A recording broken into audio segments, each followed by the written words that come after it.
अंकिता भंडारी हत्याकांड को लेकर प्रदेश में सियासत लगातार जारी है। कांग्रेस प्रदेश अध्यक्ष करण माहरा की माने कि सरकार असली दोषियों को बचाने की कोशिश कर रही है। करण माहरा का कहना है कि चाहे यूके ट्रिपल एससी की भर्ती घोटाला हो या फिर अंकिता हत्याकांड, दोनों में ही असली दोषियों को पकड़ा जाना बाकी है। तो वहीं मंत्री रेखा आर्य का कहना है कि एसआईटी की टीम को लीड भी एक महिला अधिकारी कर रही है और यह तय है कि अंकिता भंडारी हत्याकांड के मामले में किसी तरह की कोताही बर्दाश्त नहीं की जाएगी। उन्होंने कहा कि मुख्यमंत्री के निर्देश पर सभी टीमें सही दिशा में काम कर रही हैं और जांच की जा रही है और अंकिता भंडारी के आरोपियों को किसी भी हाल में बख्शा नहीं जाएगा।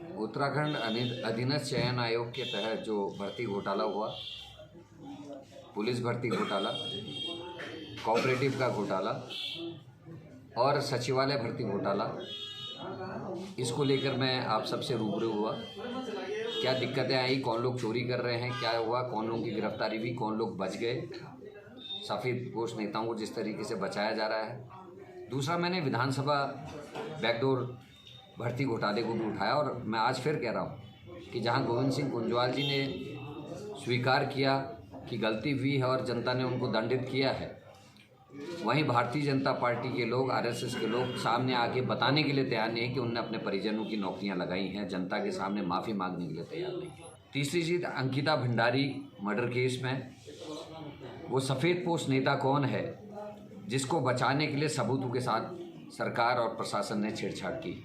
क्यों डोजर चलाया गया, क्यों अंकिता के कब्रे को तोड़ा गया, क्यों खुर्द-बुर्द चीज़ें की गई। और एक तरफ अधिकारियों के बयानों में लगातार बदलाव होना। अंकिता का बिस्तर स्विमिंग पूल में मिलता है, बॉडी पानी में अगर 5-7 दिन 8 दिन अगर डूबी रही तो फूल जानी चाहिए, बॉडी वैसी की वैसी निकलती है। उस पर जलाने के दाग, दांत टूटे हुए इत्यादि बातें कही जाती हैं। पुलिस के उच्चाधिकारी और अंकिता भंडारी के पिता के बीच का कन्वर्सेशन वायरल होता है, कौन उसकी रिकॉर्डिंग करता है, किस नियत से उसको वायरल किया गया सोशल मीडिया में, ये भी जांच का विषय है। और वो सफ़ेद पोश नेता किसको सरकार बचा रही, ये भी जांच का विषय है। जिस प्रकार से माननीय मुख्यमंत्री जी ने, जिस प्रकार से पूरी सरकार ने अंकिता भंडारी के मामले में जितनी भी समय दर समय जो चीज़ें जनभावनाओं के अनुकूल भी और जो चीज़ें संवैधानिक प्रक्रिया के तहत भी हो सकती हैं, वो सारे निर्णय लिए हैं।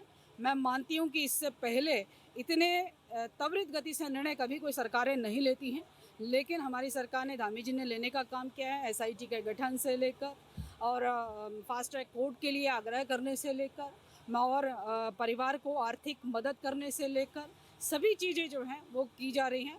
एसआईटी गंभीरता के साथ में सब मामलों को देख रहा है, यह कोशिश है। जबकि अपराधियों को बहुत जल्दी, मैं समझती हूँ कि पुलिस प्रशासन ने जो है जेल के सलाखों के पीछे भेजने का काम किया है, लेकिन एसआईटी इसी बात से बनाएगी कि एक भी व्यक्ति जो किसी भी प्रकार से अंकिता के मामले में उसकी लापरवाही देखी जा रही है वह बख्शा ना जाए। तो पाताल लोक में भी ढूंढने का काम जो है वह एसआईटी को दिया गया है, जिसका नेतृत्व तो स्वयं में एक डीआईजी है और एक महिला है। तो मैं मानती हूँ इसी से गंभीरता पता चलती है। तो अंकिता के मामले में अभी जितना न्याय मिला है, शेष न्याय जो हम जनभावना के अनुकूल समझते हैं, उसके लिए जो है एसआईटी को पूरी जिम्मेदारी।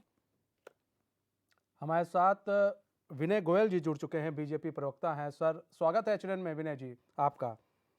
विनय जी, लगातार विपक्ष सवाल उठा रहा है, यूके ट्रिपल एससी का मामला हो, बैकडोर भर्ती मामला हो या फिर अंकिता हत्याकांड का मामला हो, कि जो सफेद पोश हैं उनको बचाने की कोशिश कर रही है सरकार। देखिए, कांग्रेस हो या विपक्षी दल हो, जिस प्रकार से इन्होंने जनाधार खोया है उत्तराखंड में अपना, और जिस प्रकार से जनता ने इन्हें इनकी सही जगह पर पहुंचाया है, वो इनसे बर्दाश्त नहीं हो रहा है। और क्योंकि खाली हैं और कुछ काम इनके पास नहीं है, इसलिए सरकार की इतनी त्वरित और इतनी प्रभावी कार्रवाई, चाहे वो यूके ट्रिपल एससी का मामला हो, जिसमें मुझे नहीं लगता कि उत्तराखंड राज्य निर्माण के बाद किसी भी प्रकरण में इतनी तेजी से इतनी अधिक गिरफ्तारियां हुई हो, और ऐसा ही चाहे बहन अंकिता का मामला हो, जितनी तेजी से कार्रवाई हुई है और दोषियों को गिरफ्तार किया गया है और सारी जांच बहुत सलीके के साथ चल रही है। लेकिन विपक्ष केवल लाशों पर राजनीति करना चाहता है, विषयों को इस प्रकार से भड़काना चाहता है, जनभावनाओं को भड़काने का लगातार वो प्रयास कर रहे हैं। लेकिन जनता जो लोकतंत्र में किसी भी देश की असली मालिक होती है, वो बहुत ही सधी हुई प्रतिक्रिया अपनी इस सारे विषयों पर दे रही है। और वो जो भारतीय जनता पार्टी और पुष्कर सिंह धामी जी की सरकार ने इन विषयों पर जो निर्णय लिए हैं, उनको एक प्रकार से अनुमोदित करने का काम कर रही है। जो हाल ही में हरिद्वार जिला पंचायत के चुनाव परिणाम सामने आए हैं, उसमें भी हमारे सभी विपक्षी दलों ने पूरी ताकत के साथ ये सारे विषय जनता के सामने रखे थे और जनता ने अपना निर्णय इस पर सुनाया है। बीजेपी के पक्ष में आया निर्णय। विनय जी बने रहिए हमारे साथ। जीतराम आर्य जो पूर्व विधायक हैं कांग्रेस के, वो भी जुड़ चुके हैं।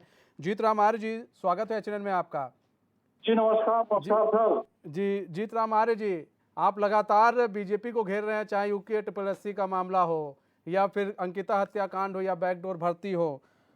सफ़ेद पोशों की आप लोग बात कर रहे हैं कि ये सफ़ेद पोशों को गिरफ्तारी नहीं हो रही है, और वहीं अगर बीजेपी की बात कर लें तो बीजेपी लगातार यही कह रही है कि हम लोग कार्रवाई कर रहे हैं और विपक्ष धैर्य नहीं रख रहा। यही कारण है कि हरिद्वार में इतनी बड़ी हार मिली। जी देखिए, भारतीय जनता पार्टी का जो चेहरा है वो आज पूरे देश के सामने, प्रदेश के सामने आ गया है। भारतीय जनता पार्टी वो तो महान है। भारतीय जनता पार्टी जो हिंदुओं की, जो कहते हैं कि हम हिंदुओं का संरक्षण करेंगे, आज RSS का जो चेहरा है, जो कहते हैं कि हम हिंदूवादी पार्टी हैं, जो कहते हैं हम हिंदुओं का संरक्षण करेंगे, वो आज हिंदुओं की जो दुर्गति जो इस RSS और बीजेपी के द्वारा करती है, वो शायद इतिहास में कभी नहीं हुआ होगा। आज जिस तरह से जो RSS के चेहरा लटका करके जो अंकिता केस में, भाई पुलिस ने क्या किया, प्रशासन ने क्या किया, जो सरकार ने कहा, जो अक्यूज जो उन्होंने कहा, अभियुक्तों ने कहा, वही कह रही सरकार, वही पुलिस कह रही है, वही प्रशासन कह रही है। अंकिता के साथ उस रिसोर्ट में क्या हुआ ये किसी को पता नहीं है। उसके साथ उसके जो अब आ रहे हैं ना, उसके जो गवाह जो लोग आ रहे हैं, उस होटल के जो कर्मचारी है, वो बता रहे हैं, वो धीरे धीरे पड़ते खुलेगी कि उसकी हत्या कहाँ की गई थी, उसको हत्या करके नाले में फेंक गया था, तमाम जो चीजें आ रही है। जो अभियुक्तों ने कहा, सरकार, मीडिया सब वही कह रही है कि उसको धक्का दिया और वो उनका झगड़ा हुआ, धक्का दिया और नाले में फेंक दी। उसके साथ क्या अत्याचार है, क्या अत्याचार हुआ, उसको कोई न जांच पुलिस कर रही है।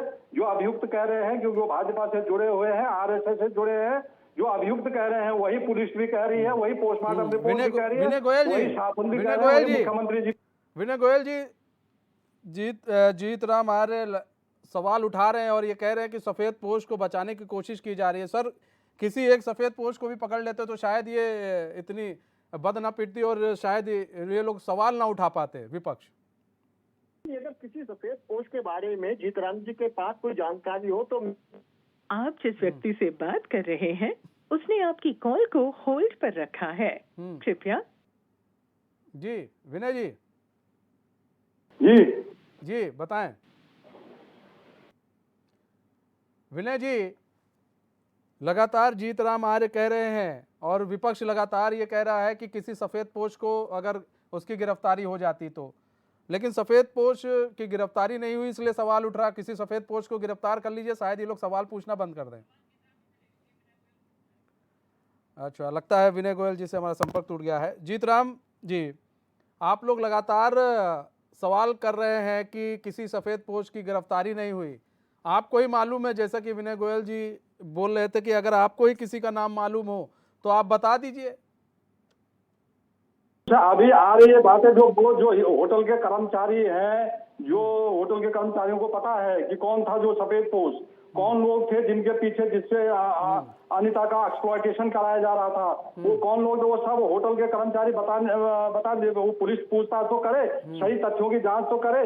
भाई वो सरकार तो पूरी जो जितने सबूत थे उसको तो तोड़ दिया, अंकिता का कमरा तोड़ दिया, जिसपे सबूत थे उसको मिटाने का मुख्यमंत्री जी ने पहली रात को रातों रात तुड़वा दिया उसको।